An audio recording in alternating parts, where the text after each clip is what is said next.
C'est probablement la meilleure réponse que j'ai jamais entendue à la question « Pourquoi Dieu a-t-il créé le mal ?» Un professeur d'université a posé à ses étudiants la question suivante. Tout ce qui existe a été créé par Dieu? Un étudiant a donné une réponse courageuse. Oui, créé par Dieu. Dieu a tout créé? Le professeur a demandé.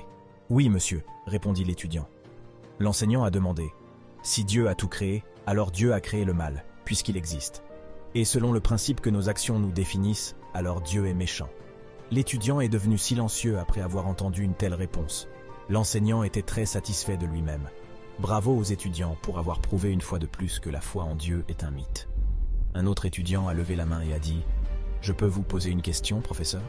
« Bien sûr, » dit le professeur. L'élève s'est levé et a demandé « Professeur, est-ce que le froid est quelque chose ?» Quel genre de question? Bien sûr que ça existe. Avez-vous déjà eu froid? Les étudiants ont ri de la question du jeune homme, mais le jeune homme a répondu « En fait, monsieur, le froid n'existe pas. Selon les lois de la physique, ce que nous considérons comme froid est en fait l'absence de chaleur. Une personne ou un objet peut être étudié s'il a ou transmet de l'énergie. Le zéro absolu, 460 degrés Fahrenheit, est une absence complète de chaleur. Toute matière devient inerte et incapable de réagir à cette température. Le froid n'existe pas. Nous avons créé ce mot pour décrire ce que nous ressentons en l'absence de chaleur. Un étudiant a poursuivi « Professeur, l'obscurité est-elle une chose? Bien sûr que ça existe. » Encore faux, monsieur. L'obscurité n'existe pas non plus. L'obscurité est en fait l'absence de lumière. Nous pouvons étudier la lumière mais pas l'obscurité. Nous pouvons utiliser le prisme de Newton pour disperser la lumière blanche dans différentes couleurs et explorer les différentes longueurs d'onde de chaque couleur. Tu ne peux pas mesurer l'obscurité. Un simple rayon de lumière peut pénétrer le monde des ténèbres et l'illuminer. Comment pouvez-vous savoir à quel point un certain espace est sombre? Vous mesurez la quantité de lumière présentée. N'est-ce pas?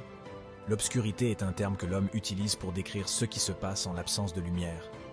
Finalement, le jeune homme demanda au professeur « Seigneur, le mal existe-t-il » Cette fois-ci, c'était incertain. Le professeur a répondu « Comme je l'ai déjà dit, on le voit tous les jours. Cruauté, innombrables crimes et violences à travers le monde. Ces exemples ne sont rien d'autre qu'une manifestation du mal. » À cela, l'étudiant a répondu « Le mal n'existe pas, monsieur, ou du moins il n'existe pas pour lui-même. Le mal est simplement l'absence de Dieu. C'est comme les ténèbres et le froid, un mot créé par l'homme pour décrire l'absence de Dieu. Dieu n'a pas créé le mal. Le mal n'est pas la foi ou l'amour, qui existent comme la lumière et la chaleur. Le mal est le résultat de l'absence de l'amour divin dans le cœur humain. C'est le genre de froid qui arrive quand il n'y a pas de chaleur ou le genre d'obscurité qui arrive quand il n'y a pas de lumière. Le nom de l'étudiant était Albert Einstein.